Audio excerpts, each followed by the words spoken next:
Thank you so much, everyone. It is my pleasure to introduce our Associate Vice Chancellor and Dean of Students, the incomparable Joseph Greenwell.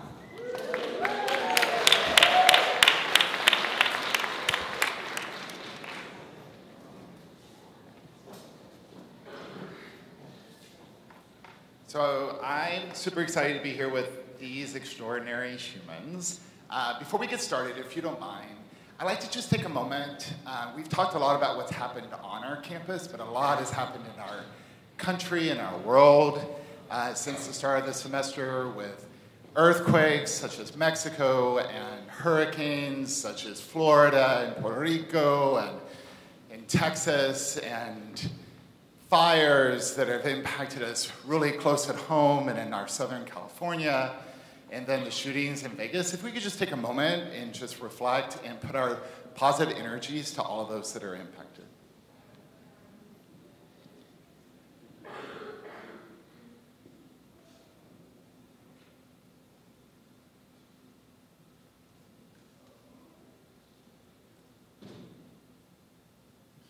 Thank you for that.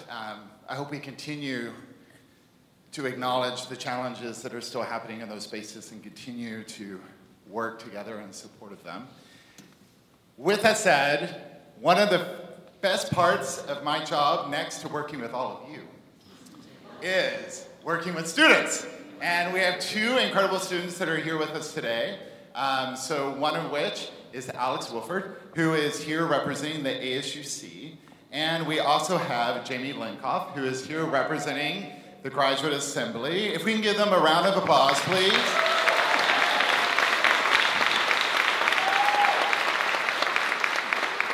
So getting started, we'd like to know you as humans. And so why don't you share a little bit about yourselves, including something that we would not know looking at your CV or your LinkedIn.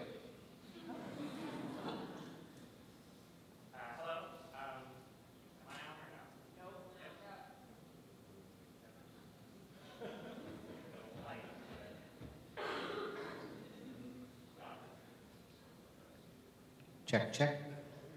My bad. So my name is Jamie Linkoff. I am the Interim Vice President for the Graduate Assembly, so that is the graduate student government on campus. I am a fourth-year doctoral student in chemical engineering. I did my undergrad at Northwestern. Something that you would not know from my LinkedIn. My LinkedIn has actually not been updated since sophomore year of undergrad, so you might not know that I am a Berkeley student. But since that's probably cheating, I grew up in the Bay Area, so it's very nice to be back at Berkeley. It's been a true pleasure to get to be a student here and to start to get to work with some of you in this role. Thank you for having me. I'm very much looking forward to this. Hey, y'all. Oh, that is loud. Okay.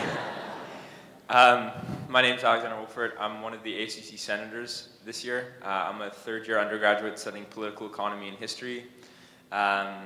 Something that you wouldn't know from my LinkedIn. I'm a triplet, so that's a little, yeah. I tend to forget about it just because it's not something that, like, I don't know, comes to mind. But yeah, my sister studies at Wellesley and my brother studies back in Europe at Maastricht. So. Also just want to acknowledge a lot of the people I see here. Jaime, how you doing? And Vicente over there as well. So yeah, it's great to be here. Great to have a conversation about this stuff. So great.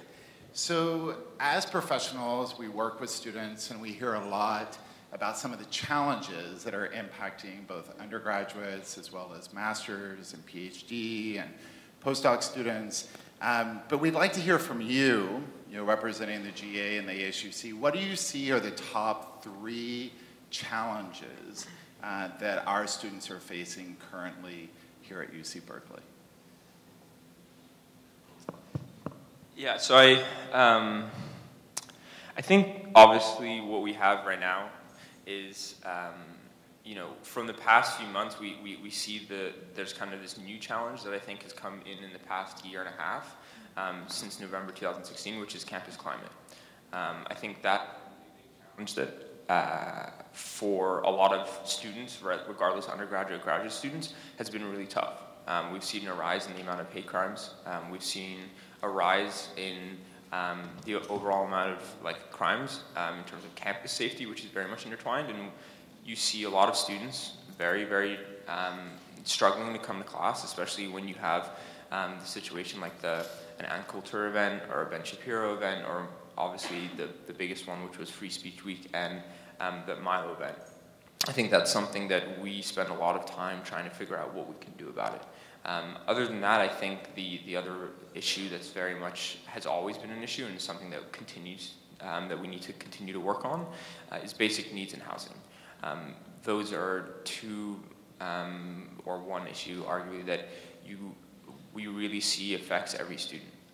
There are the amount of students here who struggle to, who go meal by meal, and who struggle to pay for every meal or to find housing. The amount of homeless students we have on campus is a really, really big issue. And that's something that the ASUC is very much committed in tackling, but is an issue that I don't think is going to go away anytime soon. So, thank you. Jamie? So the three that I would note for graduate students in general are advising, and then again echoing housing and basic needs. And lastly, looking at career prospects. So for advising, this is something that obviously has a big effect on undergrads as well, but specifically for graduate and professional students, most students in these roles on campus are very much dependent on a specific advisor. So they're working under one person, and so that relationship has a lot of power to affect their well-being on campus. So looking at how we can make sure that there are good advising standards and best practices to help make sure that graduate and professional students are well supported. And then looking at housing and basic needs, obviously this has a huge effect on every student on campus. With graduate and professional students, sometimes they have slightly different needs. So we have a lot of graduate and professional students who are also parents. So looking at how we can ensure that family housing needs are met is something that is slightly different from undergrads, but again, it is just part of that larger issue. And then looking at career prospects, one of the biggest predictors for basically the overall wellness of a graduate student is what you would predict their career prospect is for once they finish school.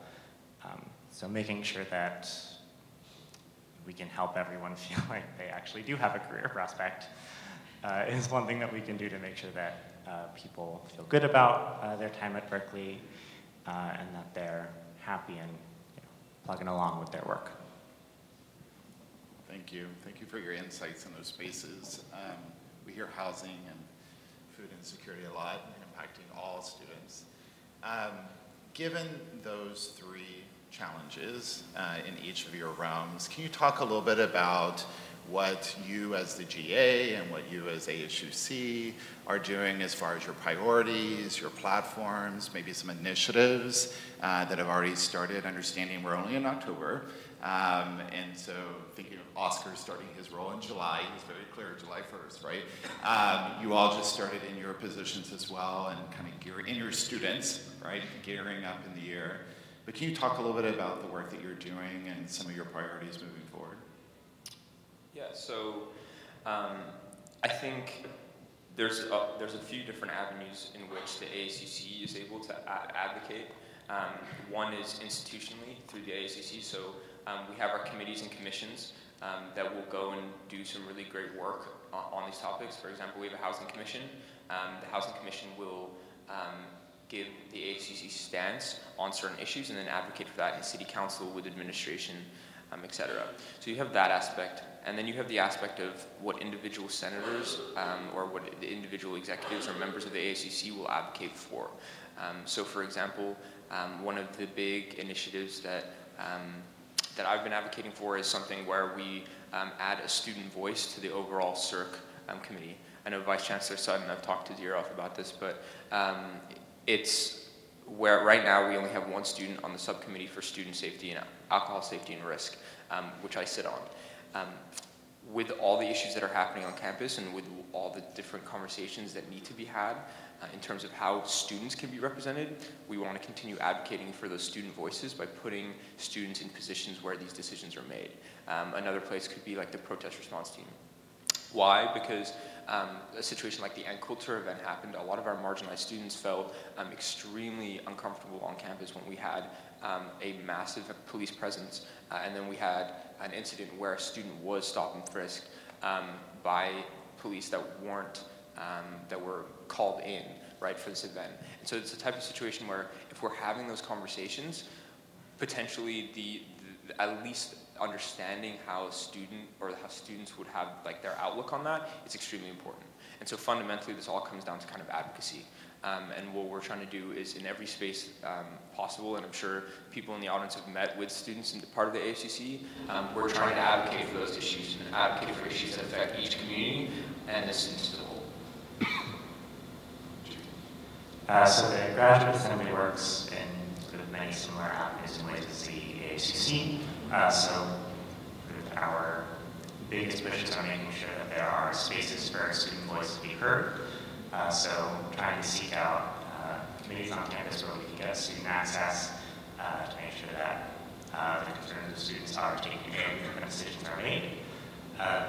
One of the other things that we do is we sponsor a number of commissions and working groups. So the Basic Needs Working Group is one that has been with the Graduate Assembly now in some form for 3 years. So it started as a housing working group. Last year they transitioned to being housing and basic needs, so acknowledging the wider set of really sort of essential things that students need just because they are people.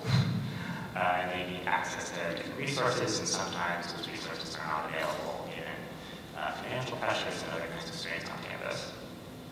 So if in any of your work that's something that you focus on, it would be wonderful if you reach out to us, or we can also be reaching out to you.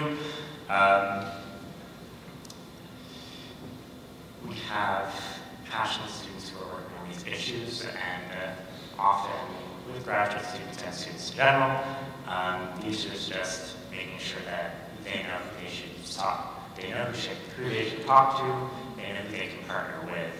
So if any of those things you do in your work, we would love to work with you, so you can reach out through me to connect with other students. Yeah. Great. So I'm really fine based on what you just said, both of you, and based on a question that was asked previously of our Vice Chancellor around silos. We talk a lot about silos, as departments and so forth, but there's also this kind of interconnectivity, right, that needs to happen both from the ASUC and GA perspective, and siloing that sometimes happens, but also you have a wealth of experienced professionals out there that work with students directly and indirectly that can support you in your priorities. So can you talk a little bit more, and it's getting at what you were just sharing, how you see those partnerships currently and how you see that we can strengthen those partnerships, whether it be making sure that students have voices in our spaces as we're making plans and decisions, but also the flip side of that is how do we get experts in the room into your spaces to kind of help inform work and the work that you're doing?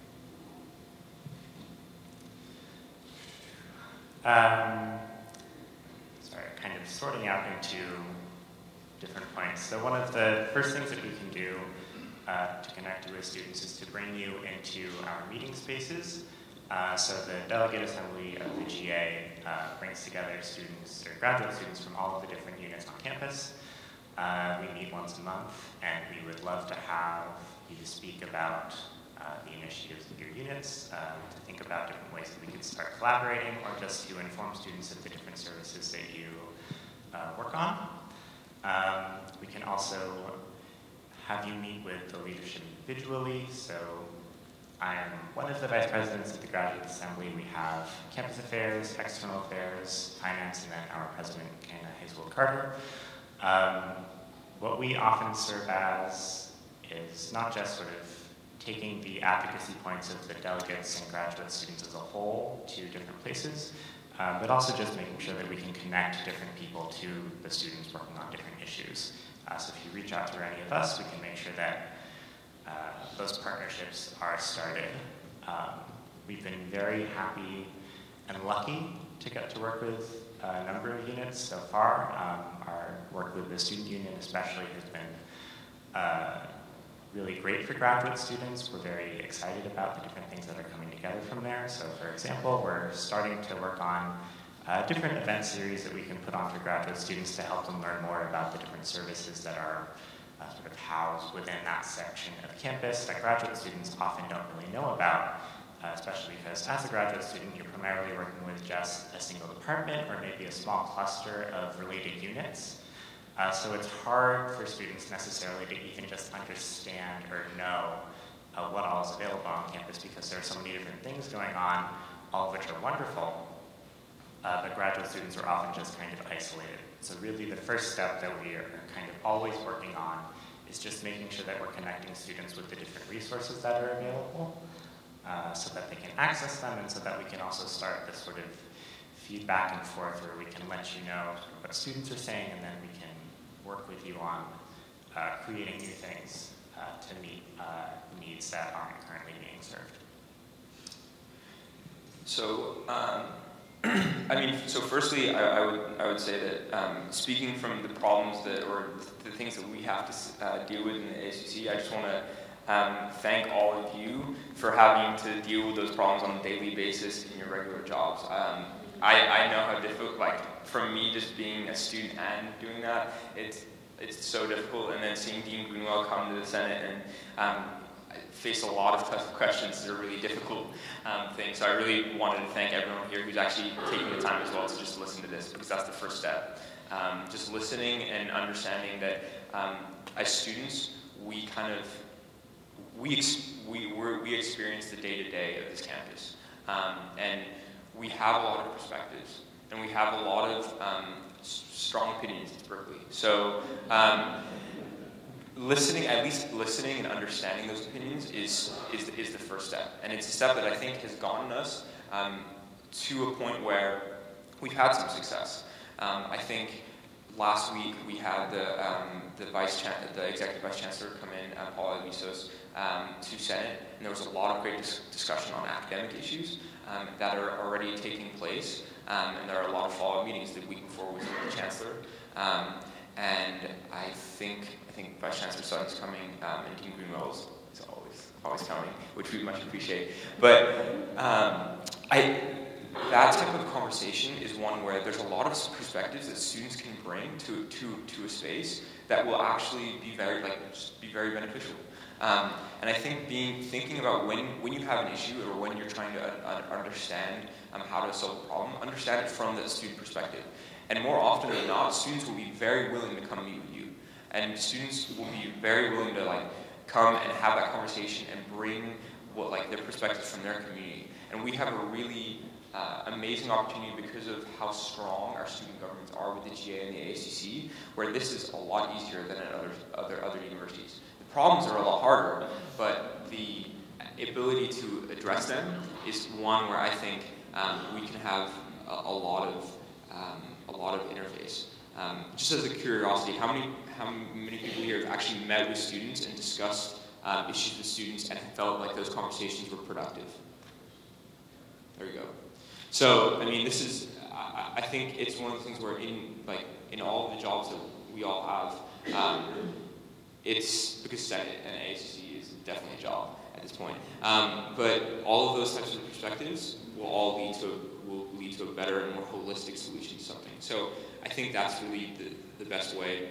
It's just continue that relationship and continue to strengthen that relationship and understand that we're all trying to improve the experience for every student and every individual who is part of the Berkeley community. So one of the Chancellor's priorities is community, right? Building community.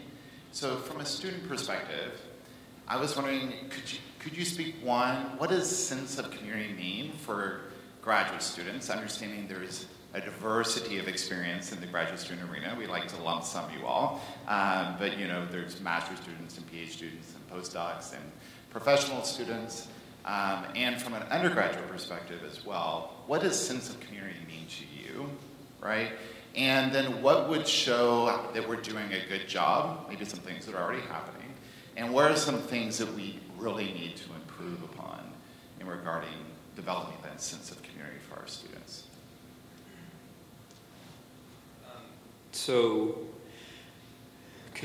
It's interesting. So on a personal tangent, I grew up in the UK, and I wanted to have a college experience. So I came to the US, came all the way to California.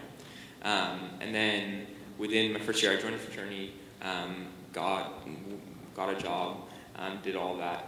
And I was obviously really worried, right? Because I'm going to a school that's like, I went from a graduating class of 120 kids to a graduating class of, like, a lot. And so, for me, I was really worried about going to Berkeley and going and experiencing all of this and hearing all of these different things.